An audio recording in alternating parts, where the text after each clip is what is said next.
యెహెజ్కేలు 34వ అధ్యాయం మొదటి 6 వచనాలు ధ్యానించుకుని ఆరాధనలోకి వెళ్దాం. ఆదివారం సాయంకాలం. మరియు యెహోవా వాక్కు నాకు ప్రత్యక్షమై ఇలాగ సెలవిచ్చింది. పైన అధ్యాయాల్లో అనేకమైన విషయాలు దేవుడు తెలియజేస్తూ వచ్చాడు. ఇప్పుడు ఇంకో విషయాన్ని ఇశ్రాయేల్ మధ్యలో జరుగుతున్న వాటిని చెబుతున్నాడు. ఎప్పుడు కూడా దేవుడు మన లోపాలను చూపించినప్పుడు, లేకపోతే సంఘములో ఉండే లోపాలను చూపించినప్పుడు సరిదిద్దుకోవాలి. ఎందుకంటే దేవునితో సఖ్యత కలిగి ఉండాలి. దేవుడే అనంతమైన జ్ఞానం కలిగిన వాడు. దేవుడు చెప్పిందే సత్యం, కానీ మనం అనుకున్నది సత్యం కాదు. కాబట్టి సత్యవంతుడైన దేవుడు ఇప్పుడు సత్యము చెబుతాడు. మనం కూడా ఏం కోరుకోవాలి? సత్యాన్నే కోరుకోవాలి. అయితే మనుషులకి మొహమాటాలు ఎక్కువ అన్నమాట. మనుషులు మభ్య పెడతారు, మోసగించే వారిని మనం నమ్ముకుంటాం అనేకసార్లు. కానీ కొన్నిసార్లు స్వార్థపరులని నమ్ముకుంటాం. తద్వారా ఏమవుతుందంటే మనం మోసపోతాం అన్నమాట. సో అందుకనే దేవుడు అన్ని విషయాలు కూడా బైబిల్లో రాసి పెట్టాడు. తనని నరులను ఆశ్రయించుట కంటే యెహోవాను ఆశ్రయించుట మేలు అని చెప్పాడు. ఇవన్నీ కూడా మనకు తెలుసు, కానీ అనేక సార్లు నరుల్ని నమ్మి నరుల్ని ఆశ్రయించి మనం మోసపోతూ ఉంటాం కదా. అలా లేకుండా ఉండాలని ఈ విషయాలన్నీ కూడా తెలియజేస్తున్నాడు. ఇక్కడ ఏముందంటే 2వ వచనంలో నరపుత్రుడు అంటే యెహెజ్కేలుని సంబోధిస్తున్నాడు, ప్రవక్తని. ఈ యెహెజ్కేలు ప్రవక్త దేవుని ప్రవక్త. దేవుడు చెప్పిన వాటిని చెప్తాడు. కాబట్టి తన సొంతంగా ఏం కలపడు. అలాంటి ప్రవక్తల ద్వారానే బైబిల్ గ్రంథం అనేది వచ్చింది. కాబట్టి వాటిని నమ్మి ఆ ప్రకారం సూచించి నడుచుకునే వారు ధన్యులు అనమాట. ఇది ఇక్కడ ఏమని ప్రవచించమని చెప్తున్నాడు? ఇశ్రాయేలు కాపరులను గురించి ఏ మాట? ఇంతవరకు ఇశ్రాయేలు ప్రజల గురించి చెప్తూ వచ్చాడు. ఇప్పుడు ఎవరి గురించి చెప్తున్నాడు? కాపర్ల గురించి. కాపర్లు అంటే ఎవరు? ప్రవక్తలు కావచ్చు, యాజకులు కావచ్చు, పెద్దలు కావచ్చు. వీరందరూ కూడా అంటే ఇతరుల మీద బాధ్యత కలిగిన వారు అన్నమాట. ఇప్పుడు మీరున్నారనుకోండి, మీ ఇంటికి మీరెవరు? కాపర్లు. మీ ఇంటికి మీరెవరు? కాపర్లు. భర్త కాపురా, భార్య కాపురా? అందరూ ఇద్దరు కాపర్లు. ఎవరిని కాయాలి? పిల్లల్ని కాయాలి. భార్య ఎవరిని కాయాలి? భర్తను, పిల్లల్ని కాయాలి. వాళ్ళ నడవడిని ఏం చేయాలి? కనిపెట్టి సరిదిద్దుతూ రావాలి, ప్రార్థన చేస్తూ రావాలి. వారి లోపాలను ఎప్పుడు కూడా కనిపెట్టాలి, లేకపోతే దైవోగ్రతకి గురవుతారు. అలాగే భర్తలు కూడా భార్య పిల్లల యొక్క ప్రవర్తన కూడా కనిపెట్టి దైవికమైన విధానంలో నడిపించాలి. వాళ్ళు నిజమైన కాపర్లు. అది ఇంట్లో స్టార్ట్ అవుతుంది, సంఘంలో ఉంటుంది. ఇప్పుడు మన ప్రభుత్వాలు ఉన్నాయి, వాళ్ళు కూడా దేశాన్ని ఏం చేస్తున్నారు? కాస్తున్నారు కదండి. నానా రకాలుగా చట్ట ప్రకారం పరిపాలిస్తున్నారు. తర్వాత శత్రు దేశాలు రాకుండా అది ఎవరిని సైనికుల్ని ఎలా ఉపయోగించాలి, ఏది ఎలా ఉపయోగించాలి, ఇవన్నీ కూడా ఈ కాపరత్వం చాలా ప్రాముఖ్యం. కాపరత్వం ఎక్కడ ఆరంభమైందో తెలుసా మీకు? కాపరత్వం ఏదైనా తోటలో ఆరంభమైంది. దేవుడు ఏదైనా తోటలో ఆదాము అవ్వల్ని తన పోలికలో సృష్టించి వారికి ఆజ్ఞ ఇచ్చాడనమాట. చూడండి, మీరు పరీక్ష పెడుతున్నాను, మీరు విధేయులు అవుతారా, అవిధేయులు అవుతారా అనే టెస్ట్ పెడుతున్నాను. విధేయులైతే నిత్య జీవం కలిగి ఉంటారు, అవిధేయులైతే మరణిస్తారు, తర్వాత సాతాను వశం అయిపోతారు, నరక వశం అయిపోతారు అని చెప్పాడు. నాకు దూరం అయిపోతారు అని చెప్పాడు. దేవుని కొరకు నరుని సృష్టించాడు, కానీ నరుని దేవుణ్ణి వదులుకుంటున్నాడు నరుడు. కాబట్టి మంచోడా చెడ్డాడా? చెప్పండి. వదులుకునే నరుడు చెడ్డాడు. అయితే ఇక్కడ ఆదామును సృష్టించి ఏం చెప్పాడంటే, ఆదామును సృష్టించి చూడండి, ఆదికాండం 2వ అధ్యాయము 7వ వచనం చదవండి. 2:7 నుంచి త్వరగా చదవండి. దేవుడైన యెహోవా నీలమంటితో నరుని నిర్మించి వాని నాసికారంధ్రములో జీవవాయువును ఊదగా నరుడు జీవాత్మ ఆయన. దేవుడైన యెహోవా తూర్పున ఏదెనులో ఒక తోట వేసి తాను నిర్మించిన నరుని దానిలో ఉంచాను. మరియు దేవుడైన యెహోవా చూపునకు రమ్యమైనది ఆహారమునకు మంచిదినైన ప్రతి వృక్షమును ఆ తోట మధ్యను జీవ వృక్షమును మంచి చెడ్డలు తెలియజు వృక్షమును నేల నుండి మొలిపించాను. మరియు ఆ తోటను తడుపుటకు ఏదెనులో నుండి ఒక నది బయలుకు తేలి అక్కడ నుండి చీలిపోయి 4 శాఖలయ్యాయి. మొదటి దాని పేరు ఈషోను, అది హవీలా దేశమంతటి చుట్టూ పారుచున్నది. అయితే 15వ వచనం చదవండి. మరియు దేవుడైన యెహోవా నరుని తీసుకొని ఏదైనా తోటను సేద్యపరచుటకును దాని కాచుటకును దానిలో ఉంచాడు. చూసారండి, దేనికి నరుని ఏం చేశాడు? సేద్యపరచుటకు. ఇంకేం చేయాలి? కావలసినవన్నీ 4 నదులు అక్కడి నుంచి ఏమవుతున్నాయి కాబట్టి ఏ దిశలో ఏ చెట్లకి ఏ నీళ్ళు కావాలో ఆ దిశలో 4 దేవుడు అన్నీ చేశాడు. అయితే ఏం పని ఏం చేయాలి? సేద్యము చేయాలి. సేద్యం చేయడం అంటే రాలిపోయిన ఆకలి ఏమైనా ఉంటే తీయటం, మంచిగా చూసుకోవటం ఇవన్నీ చేయాలి. ఇంకో పని ఏమి ఇచ్చాడు? కాయాలి కదా. ఎవరిని కాయాలి అంటే ఈ కాపురత్వం అనేది ఎప్పుడు స్టార్ట్ అయింది? ఆదిలోనే స్టార్ట్ అయింది. ఆదాము ఎవరి కాపరి? తన భార్యకు కాపరి. తన భార్యను ఏం చేయాలి? కాయాలి. ఎలా కాయాలి చెప్పండి చూద్దాం. ఎవరైనా ఎలా ఎందుకు కాయాలి చెప్పు?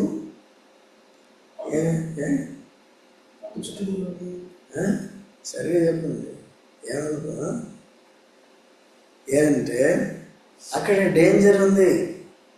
మంచి చెడ్డలు తెలియని వృక్షం ఉంది. ఇది వెళ్ళిపోయి తినేసింది అనుకో ప్రాబ్లం కదా. ఆ భయం ఉండాలి లేదా? మీరు కూడా ఇంట్లో ఈ మందిరానికి రాకుండా దేవుని ప్రేమించకుండా ఒకవేళ మీ భార్య పిల్లలు వీళ్ళు భర్త పిల్లలు ఉన్నారనుకోండి, వాళ్ళు వదిలేయచ్చా ఇష్టానుసారంగా? మన వద్ద మనం ఏం చేయాలి? ప్రార్థన చేయాలి. చెప్పాలి, వినాలి. వింటారు. వినకపోతే ప్రార్థన చేస్తూ రావాలి. ప్రార్థన చేసినప్పుడు దేవుడు కొన్నిసార్లు ఏం చేస్తాడంటే శిక్షిస్తాడు. శిక్షించినప్పుడు మళ్ళీ బాధపడు. శరీరం విషయంలో బాగుంటే చాలనుకుంటారు చాలని. అందుకనే వీళ్ళు సరైన కాపర్లు కాదు. ఈవెన్ పిల్లల విషయంలో అట్లా ఉండకూడదు. దేవుడు నాకు ఇచ్చిన గ్రహింపును బట్టి మా పిల్లల విషయాల్లో వాడు బోధలు చేసినా ఏం చేసినా శరీరతత్వం ఉంటుంది. నాకు తెలుసు నిలబడలేరు పరిస్థితి. ఎందుకంటే వాడికి కాపర్లు సరిగ్గా లేరు. ఇప్పుడు 20 ఏళ్ళు అయిపోయింది, ఇక్కడి నుంచి వెళ్ళిపోయి కాపర్లు సరిగ్గా అక్కడ ఉంటారు. వీళ్ళు బోధలు చేస్తారు. జ్ఞానాన్ని బట్టి దాన్ని బట్టి దీన్ని బట్టి కొంతవరకు ఉంటారు. కొన్నిసార్లు తప్పిపోతుంటారు. అనుకున్నదే కరెక్ట్ అనుకుంటారు. నేను చూశాను కదా, ఏ ఇస్రాయేల్ ఏం చేయటం మొదలుపెట్టారు? వారికి రాజు లేని కారణం చేత ఎవరు ఇష్టానుసారంగా వాళ్ళు ప్రతి ఒక్కడు తన ఇష్టానుసారంగా ప్రవర్తించారు. అది నష్టమా కదా? మంచిదా? నష్టమే కదా.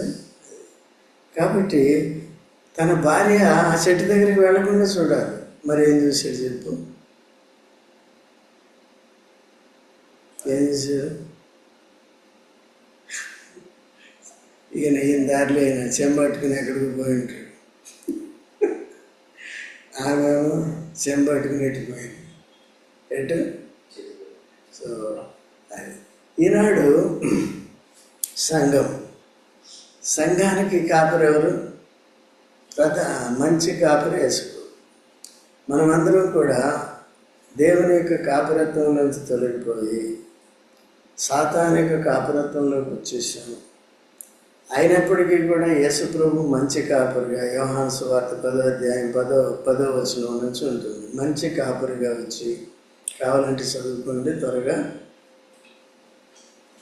త్వరగా తీసి చదవండి. చదివేవాళ్ళు లేట్ అయిపోతుంది, అందుకని చెప్తున్నాను. కళ్ళు అర్థాలు లేవు కాబట్టి మా సార్కి లేట్ అవుతుంది తీసారు. విజయలక్ష్మి తీస్తుంది కానీ చదవదు. దొంగతనమునకును హత్యను నాశనమును చేయుటకు వచ్చును కానీ మరి దేనికి రాడు. గొర్రెలకు జీవం కలుగుటకును అది సమృద్ధిగా కలుగుటను నేను వచ్చితినని మీతో నిశ్చయంగా చెప్పుచున్నానని యేసుక్రీస్తు ప్రభు చెప్తున్నాడు. నాకంటే ముందు ఎవరు వచ్చారు? దొంగోడు వచ్చాడు. ఎవరా దొంగోడు? సాతాను. అందరిని ఏం చేస్తున్నాడండి? నాశనం చేస్తున్నాడు, దేవుడి నుంచి దూరం చేస్తున్నాడు, అబద్ధాలని నమ్మిస్తున్నాడు, అబద్ధ ప్రవక్తల్ని అబద్ధ బోధకుల్ని తయారు చేస్తూ మొత్తం ప్రపంచాన్నే పాడు చేస్తున్నాడు. ప్రతి దేశంలో కూడా అసత్యాన్ని సృష్టించాడు, తన వారిని పెట్టుకున్నాడు. అయినప్పటికీ యేసుక్రీస్తు ప్రభు గొర్రెలకి జీవం ఇవ్వటానికి, సమృద్ధి అనే జీవం అంటే నిత్య జీవం ఇవ్వటానికి, సాతాను వశం నుంచి విడిపించడానికి మంచి కాపరిగా వచ్చాడు. మంచి కాపరి అంటే అర్థం ఏంటి? తన గొర్రెల కొరకు ఏమవుతుంది? ప్రాణం పెడతాడు. అది యేసు ప్రభు చెప్పాడు, నేను మీ కొరకు ప్రాణం పెట్టడానికి, దాన్ని తిరిగి నేను తీసుకోవటానికి నాకు అధికారం కలిగాను. యేసుక్రీస్తు ప్రభు పాపరహితుడు కాబట్టి ఆయన చనిపోవటానికి ఆస్కారం లేదు. ఒకవేళ మన పాపముల కొరకు చనిపోతున్నాడు కాబట్టి తిరిగి లేవటానికి ఆయనకు అధికారము. మనం పాపులం కనుక మనం చచ్చిపోతే లేవలేం, అందుకనే లేపేవారు కావాలి. ఎవరు? అదే యేసు. అందుకనే యేసు ప్రభు మన పాపాల కొరకు చనిపోయి తిరిగి లేచిన కారణం చేత యేసుక్రీస్తు ప్రభు మనకేమయ్యాడు? మంచి కాపరి. అయితే ఆత్మల కాపరి యేసు ప్రభు, ఆత్మల కాపరి. ఇప్పుడు సంఘము సహవాసం ఇచ్చాడు.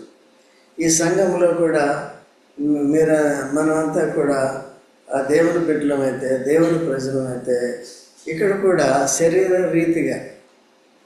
రీతిగా కాయటానికి ఇంకో కాపరి కావాలి. ఒకవేళ నేను ఉన్నాను అనుకోండి, నా పని ఏంటి? నేనేం చేయాలి? కాయాలి కదా. అందుకని అడుగుతాం, ఏం వారం రావట్లేదేంటి, మధ్యలో రావట్లేదేంటి? ఎందుకు అడుగుతాం? కాపరి కాబట్టి. మీరేం చేయాలి? వినాలి కదండి. లేకపోతే ఎవరికి నష్టం? మీకే నష్టం, ఆత్మీయంగా నష్టపోతుంది. అందుకనే ఈ సంఘంలో కాపరికి ఏముండాలి? మబ్బుగా ఉంటే లాభం లేదు. వాక్యం తెలిసి అన్ని జాగ్రత్తగా చూడాలి. ఇక్కడ కూర్చుంటే చాలు, ఎవరేం చేస్తున్నారు అన్నీ కూడా మేము గమనించేస్తాం. అదే టైటస్ని కూర్చోబెట్టింది మొలక మంచం మీద పడుకున్నట్టుంటే ఏం చూడండి, ఏం పట్టించుకో. ఎన్ని ఎందుకు చెప్తున్నా హుషారు అవుతాడండి. అవుతున్నాడా? అవ్వాలి. అయ్యో మర్చిపోయినా, అయ్యో చేయలేదు, అయ్యో అంటాడు. ఏం నేర్చుకోవాలి? కాపరత్వం. సరే, ఇక్కడ చేయకపోయినా ఇంట్లో చేసుకోవాలి. ఇక్కడ లేదు, ఇంట్లో చేయలేదు, ఫెయిల్యూర్ అయింది. ఆదామవ్వలు ఫెయిల్యూరా? పాసా? ఎందుకు? ఆయన చెంబట్టుకుని పోయాడు. ఏమి అట్లా ఉంటాయి మరి. ఎవరి జీవితం వాడు చూసుకుంటే ఎక్కువైంది.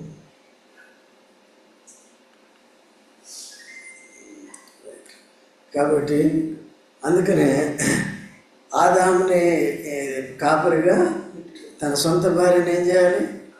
ఎక్కడికి? మంచి చెట్లు తెలివినిచ్చే వృక్షం దగ్గరికి పోకుండా చూసుకోవాలి. ఎక్కడికి? జీవవృక్ష ఫలానికి ఇద్దరు వెళ్ళాలి. మామూలు ఆహారం కొరకు మళ్ళీ ఫలవృక్షాన్ని సృష్టించాడు, ఇద్దరు కలిసి తినాలి కదా. అందుకనే వారు ఏక శరీరమై ఉంటారు. ఆయనే పాట పాడాడు. మళ్ళీ చేసేది ఎట్లా చేస్తున్నాడు? ఇష్టం వదిలేస్తున్నాడు కదండి. గ్రహింపు అనేది ఉంది, కానీ దాన్ని అవలంబించే దగ్గరే మానవుడు మొదటి నుంచి కూడా తప్పవచ్చు. సో మనం కూడా అట్లా లేకుండా జాగ్రత్తగా, ఓకేనా? అయితే యేసుక్రీస్తు ప్రభు ప్రాణం పెట్టి మనకి ఏమయ్యాడు? మంచి కాపరి అయ్యాడు. సో మనల్ని రక్షించి తన కాపరత్వంగా తీసుకొచ్చాడు. అంత మాత్రమే కాదు, కానీ మనకి ఇక్కడ కాపరిని పెట్టాడు కదండి. స్థానిక సంఘాలు ఉన్నాయి కదా, ప్రతి స్థానిక సంఘంలో పాస్టర్, సేవకుడు ఉంటాడు. కాపరి ఉంటాడు. పాస్టర్ అంటే కాపరి అన్నమాట. కాపరి లేనప్పుడు పెద్దలు ఉంటారు, అంటే ఉద్యోగాలు చేసుకుంటూ బాధ్యత గల వాళ్ళు ఉంటారు. వాళ్ళు ఏం చేయాలి? భౌతికమైన రీతిగా పరిపాలన చేయకూడదు. వాళ్ళు భౌతికమైన రీతిగా పరిపాలన చేయకూడదు. సో అందరి ఆత్మీయ క్షేమాన్ని కోరుకోవాలి. వాక్యాన్ని సరిగ్గా చెప్పే సామర్థ్యత కలిగి ఉండాలి. సాక్ష్యం కలిగిన వారుగా ఎక్కడ ఉంటారు చెప్పు? కష్టం. అట్లా ఈ స్థానిక సంఘాల్లో కాపురత్వం కూడా పాడైంది. ఇప్పుడు కాపర్లు ఎలాగ ఉండాలి, ఎలాగ ఉండకూడదు. ఇప్పుడు నేను కాపర్ని అయితే నేను ఎలాగ ఉండాలి? నేను కాపర్ని ఇక్కడ, మీరు కూడా కాపరే కదా. ఎక్కడ? ఇంట్లో. ఒకవేళ ఇక్కడ మీరు పెద్దలు, బాధ్యతలు, పాస్టర్, అసిస్టెంట్ పాస్టర్ అనుకోండి, మీరు కూడా బాధ్యులే కదా. దానికి తగినట్టుగా బాధ్యత ఏంటో తెలుసుకొని చేయాలి కదా. నువ్వు ఒక ఉద్యోగం చేసేటప్పుడు, నర్సు పని చేసేటప్పుడు, ఆ నర్సు పని ఏంటి అవన్నీ నీకు అనుభవం ఉండాలా వద్దా? లేదు ఊరికే చేస్తే ఏమవుతుంది? పేషెంట్ చచ్చిపోతుంది. చాలామంది అలా చేస్తున్నారు. అదే డాక్టర్ చదవకుండా డాక్టర్ 20 ఏళ్ళ నుంచి డాక్టర్, ఇప్పుడు 20 ఏళ్ళ తర్వాత పట్టుకుంటున్నారు. ఏం చేయాలి? అందుకనే మనం కూడా పట్టుకోవాలి. ఎవరు పాస్టర్, ఎవరు పాస్టర్ కాదు. పాస్టర్ అయితే ఏం చేయాలి? ఏ గుణాలు ఉన్నారో ఇక్కడ చెప్తారు చూడండి. ఇప్పుడు 34వ అధ్యాయము యెహెజ్కేలులో, నరపుత్రుడా, ఇశ్రాయేలు కాపరులను గూర్చి ఈ మాట ప్రవచింపు.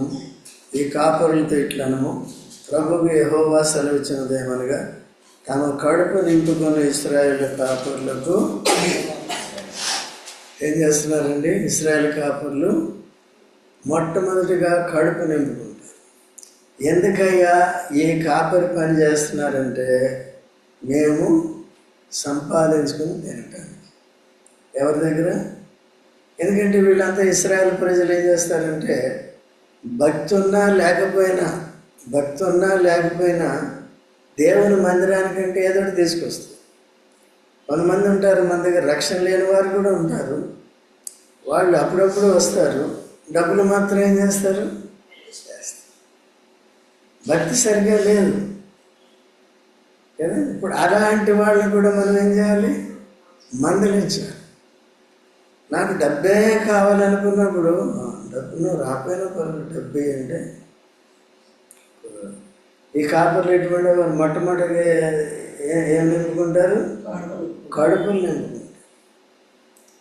అదేంటండి, మేము తినాలి, మీరు తింటున్నారు లేదు చూడాలి, భౌతికంగా చూడాలి. ఆత్మీయంగా మేము పోషించే బాధ్యత మా మీద ఉంది.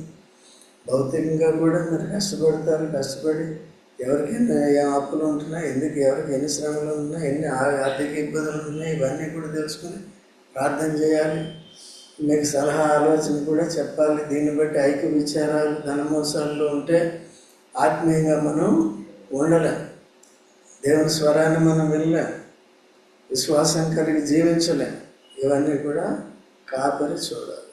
కానీ ఒక సైడ్ వీళ్ళు ఏం చేస్తున్నారంటే, ఇప్పుడు చూడండి, కడుపు నింపుకునే కాపర్లు ఉండకూడదు. అర్థమైందండి? మీ కడుపు కూడా నింపేలాగా చూడాలి. అర్థమవుతుందా? అది రెండో మాట, కాపర్లు గొర్రెలు మేపవాలి కదా. కాపర్లు గొర్రెలను మేపాలి కదా. కాపర్లు గొర్రెలను మేపాలి కదా. దేంతో మేపాలి? వాక్యంతో మేపాలి. వాక్యం అనే మేతతో మేపాలి. ఆ వాక్యం కూడా సరిగ్గా చెప్పాలి. ఏదో వచ్చారు చెప్పారనే రీతిగా ఉండకూడదు. ఇది ఏముందో, ఏ సందర్భం ఉందో ఇది సరిగ్గా చెప్పాలి. అంతేకాదు ఎక్కడో తీసుకుని అక్కడ తీసుకుని దేనికి మూడేసేసి అది ప్రస్తుతానికి అక్కడ వరకు సరిపోదు. ఈ రోజుల్లో అలాగే ఉన్నాయి. ఇప్పుడు మనం అట్లా లేదు. ప్రతి మీటింగ్లో ప్రతిరోజు కూడా ఒక బుక్ తీసుకుని ఏం చేస్తున్నాం మనం? సందర్భం ఏంటి, దాని మాటలు ఏంటి, ఏ ఉద్దేశంతో చెప్తారో, అవి మనకి ఎలా పనికొస్తాయి, ఇవన్నీ చూసుకుంటున్నాం. కానీ దీన్ని నేర్చుకునేవారు ఎంతమంది? కొంతమందే ఉంటారు. 30 మంది ఉంటే ఎక్కువేమో కదండి. సో అలాగా ఈ దినాల్లో ఉంటుందన్నమాట. కాబట్టి కాపరి తన కడుపు నింపుకునేది కాదు, కానీ ఏం చేయాలంట? దేవుడు ఆల్రెడీ ధర్మశాస్త్రంలో చెప్పాడు, పనివాడు జీతమునకు పాత్రుడు. నూర్చాడు ఎద్దుకు ఏం చేయకూడదు? నూర్చాలి. నూర్చకుండా ఊరికే ఎట్లా? ఇప్పుడు నేనున్నాను, నూర్చడం అంటే పని చేయాలి, పరిచర్య చేయాలి, మీకు క్షేమాన్ని కలిగజేయాలి, మిమ్మల్ని సరైన వాక్యంతో పోషించాలి, ప్రవర్తన సరిదిద్దాలి, దేవునికి ఇష్టమైన జీవితం జీవించాలని సిద్ధపరచాలి, ఆరాధించేటట్టు సిద్ధపరచాలి, యోగ్యంగా బలలో పాలు పొందేటట్టుగా సిద్ధపరచాలి.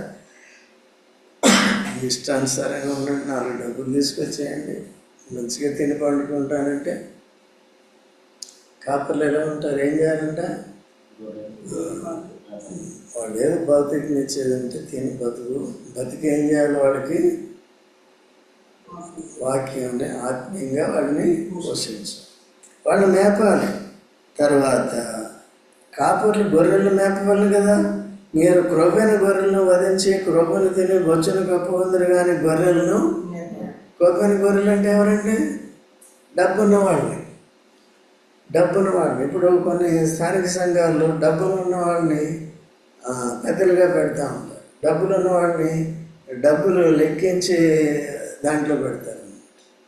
ఇట్లా పెట్టి వాళ్ళు పొగిడే కొద్దీ, వాళ్ళకి ఈ హోదాలు ఇచ్చే కొద్దీ వాళ్ళు ఏం చేస్తారంటే, ఈ కోటీశ్వర్లు లక్షాధికారులు కోట్లు ఇస్తారు. మీరు చూసుకోండి, కావాలి నా మాట నన్ను తీసుకెళ్తే నమ్మకమైన వాళ్ళు అవసరం లేదు. నువ్వు పేదవాడు అనుకుని పెడతారు, అక్కడ పెట్టు. ఎందుకంటే అది ఉరి వేస్తున్నారు, బిస్కెట్ వేస్తున్నారు వాళ్ళకి. కుక్కకి బిస్కెట్ వేసినట్టు ఏదో ఆశ పెడతారు. వాళ్ళు పిచ్చోళ్ళు, అవి ఉన్న డబ్బులు ఏం చేస్తారు? ఇట్లా ఎక్కువ మందిని పెట్టేసుకుంటారు, వాళ్ళకి ఈ బాధ్యతలు ఇస్తారు. కాబట్టి కాపర్లు యుక్తి గల కాపర్లు, కుయుక్తి గల కాపర్లు. సో ఇటువంటి వారికి ఏముంటుందంటే శ్రమ. అటువంటి కాపర్లేమో మనం గుర్తుపెట్టుకోవాలి, జాగ్రత్తగా ఉండాలి. మనం వెంబడించే కాపరి, మనం వెళ్ళే కాపరి కూడా సరిగా ఉండాలి, వాక్యంలో ఉన్నట్టుగా.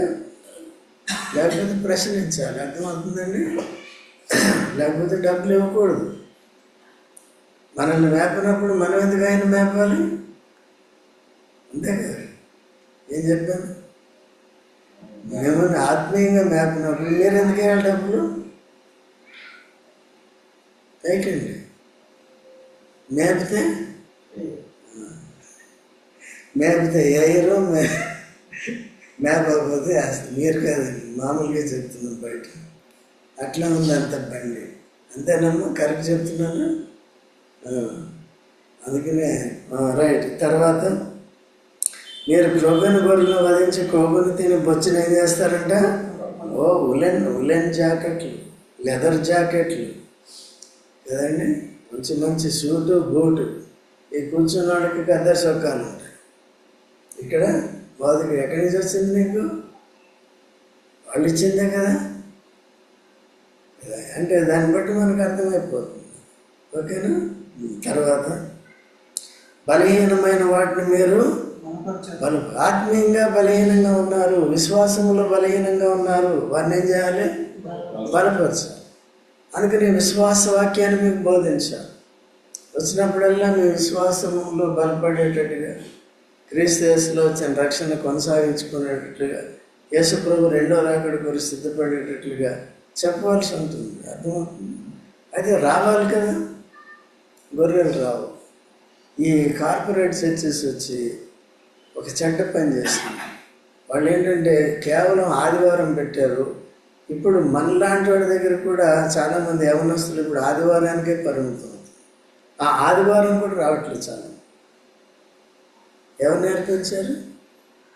ఇప్పుడు ఆ చర్చలు, పెద్ద చర్చలు ఎన్ని రోజులు పెడతారు? ఆదివారం. మళ్ళీ సెంటిమెంట్ ఏ శుక్రవారం పెడతారు, ఒకరోజు. ఏం ప్రార్థన చేస్తారు? మేలు రోజుల్లో ఏముంటుంది అలా తయారు. అట్లా ఉండకూడదు. ప్రతిరోజు ఏం చేయాలి?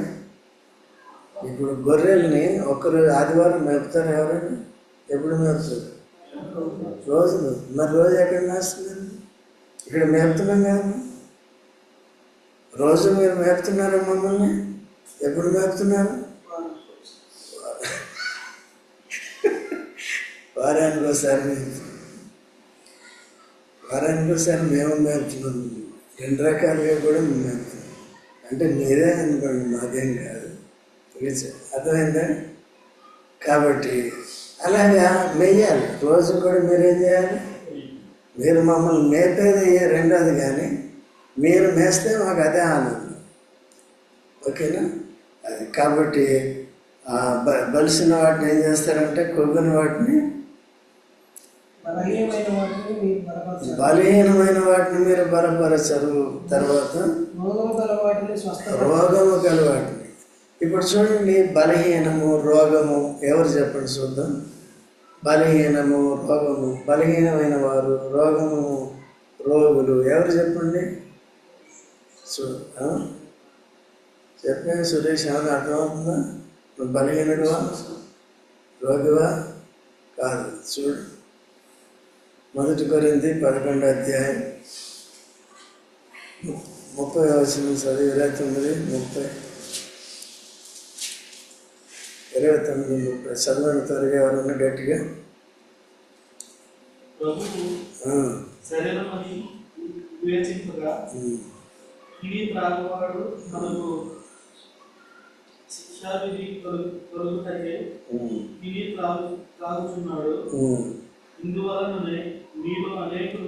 ఇందువల్లనే అనేకులు బలహీనులు, రోగులనే ఉన్నారు. ఆత్మీయంగా అనేకులు, చాలా మంది నిద్రించున్నారు. ఎవరండి? ఇది యేసుప్రభు యొక్క రక్త మాంసాలని మీరు వివేచింపక, పాపాలు ఒప్పుకొని సరిచేసుకోకుండా, తప్పులు సరిచేసుకోకుండా దాంట్లో పాలు పొందారంటే ఏమవుతారంట? అసలు పాలు అయోగ్యంగా పాలు పొందేవారే శిక్షా విధికి గురవుతుంటే, ఇక పాలు పొందిన వారి సంగతి ఏంటి? రాదు చాలా మంది. అందుకని అనేకులు ఏమవుతున్నారు? బలహీనులు, నెక్స్ట్ రోగులు, ఆత్మీయ నిద్రలో పెట్టి కదండి. సో అలా ఉండకూడదు. అయితే సంఘం ఏం చేయాలి ఇప్పుడు? సంఘ కాపురత్వం ఏం చేయాలి ఇప్పుడు? రోగుల్ని స్వస్థపరచాలి, బలహీనలు బలపరచాలి, రోగుల్ని. ఆత్మీయ స్వస్థత ఇదే.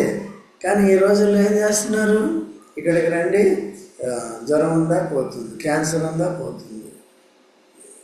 ఆ స్వస్థత కాదు, ముందు ఆత్మీయ స్వస్థత ఉందా? నీకు విశ్వాసం ఉందా? క్రీస్తు యేసులో తిరిగి జన్మించిన అనుభవం ఉందా? ఆత్మరక్షణ ఉందా? ఇది చూడాలి. శరీరం ఈరోజు బాగుంటుంది, రేపు బాగోదు, బాగైన తర్వాత కూడా ఒకరోజు చనిపోవాలి కదా. అందుకని ఆత్మ బ్రతికుందా లేదా అని చూసుకో. ఓకే. తర్వాత గాయపడిన వాటికి కట్టుకట్టారు. గాయపడిన వాటికి ఏం చేయరు? కట్టుకట్టారు. సో కొంతమంది ఎవరో ఒకరి మీద ఒకరు విరోధంగా మాట్లాడుకుంటున్నప్పుడు మానసికంగా గాయపరచుకోవాలి. వాళ్ళని ఏం చేయాలంటే కట్టుకట్టడం అంటే ఆదరించాలి, ఓదార్చాలి. అర్థమవుతుందా? బయట సువార్త చెప్పారనుకో, ఎవరో ఏదో అంటారు, కొట్టినా కొడతారు. సో ఏదో విధంగా వీళ్ళు బాధపడినప్పుడు వాటిని మనం ఏం చేయాల్సాను? ఆదరించాలి.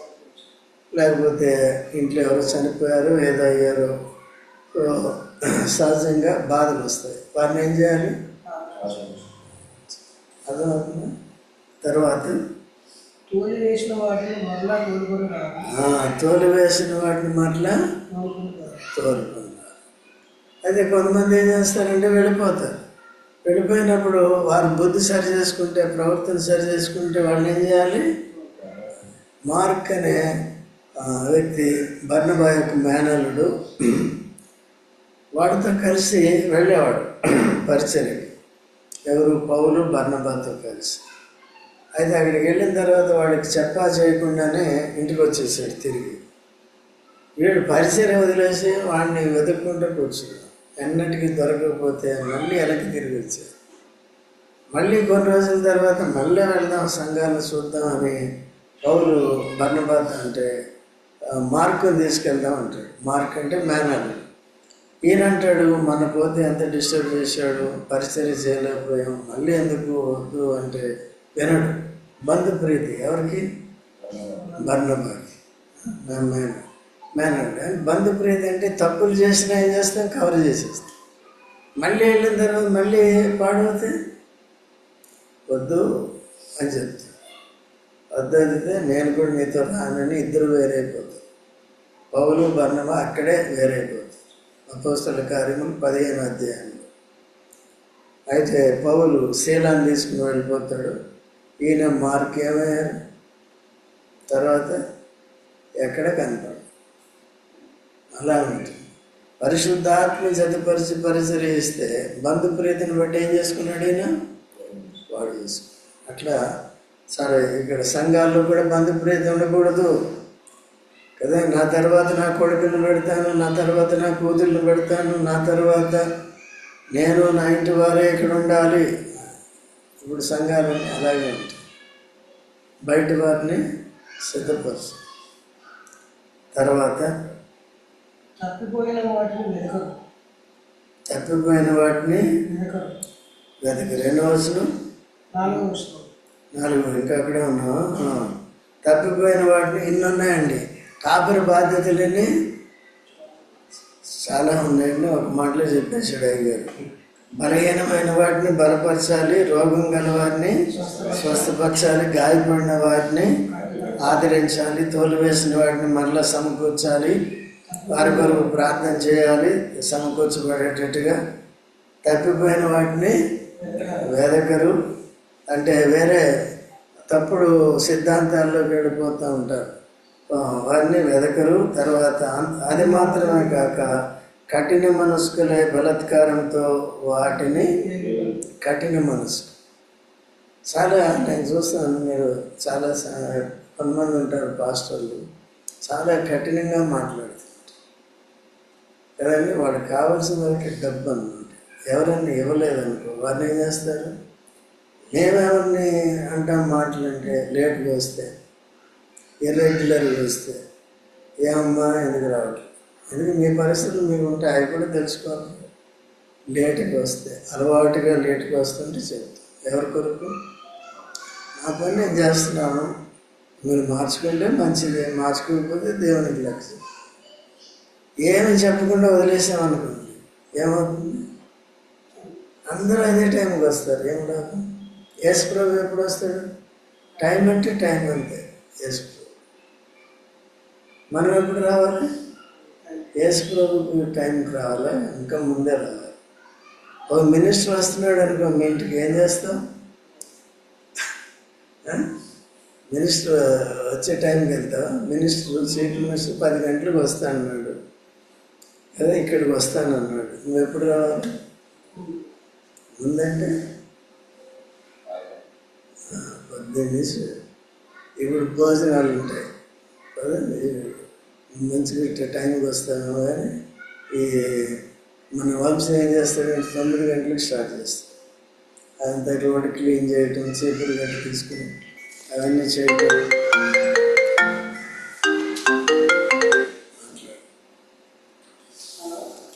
చీపురు గట్ట తీసి ఇవన్నీ కూడా చేస్తాయి.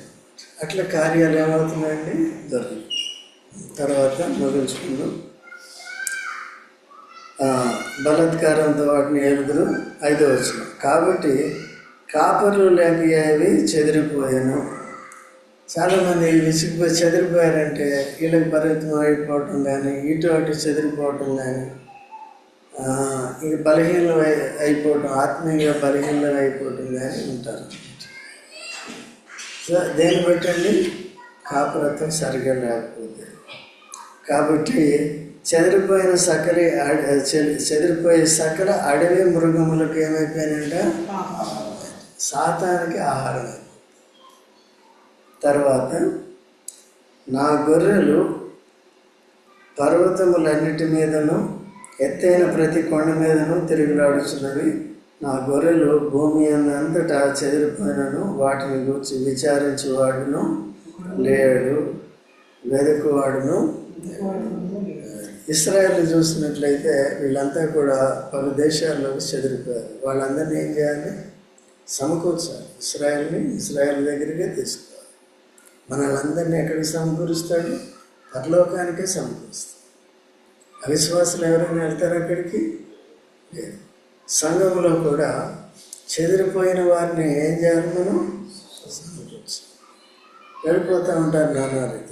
సరైన సహవాసానికి వెళ్తే పర్వాలేదు, ఎందుకంటే ఇప్పుడు స్థానిక సంఘాలు ఉన్నాయి కాబట్టి అక్కడ కాపురత్వం ఉండాలి. లేకపోతే ఏమవుతాయి? గొర్రెలు చెదిరి బలహీనమైపోతాయి, రోగులైపోతారు, ఆత్మీయంగా రోగులైపోతారు. మేత సరిగ్గా ఉండదు.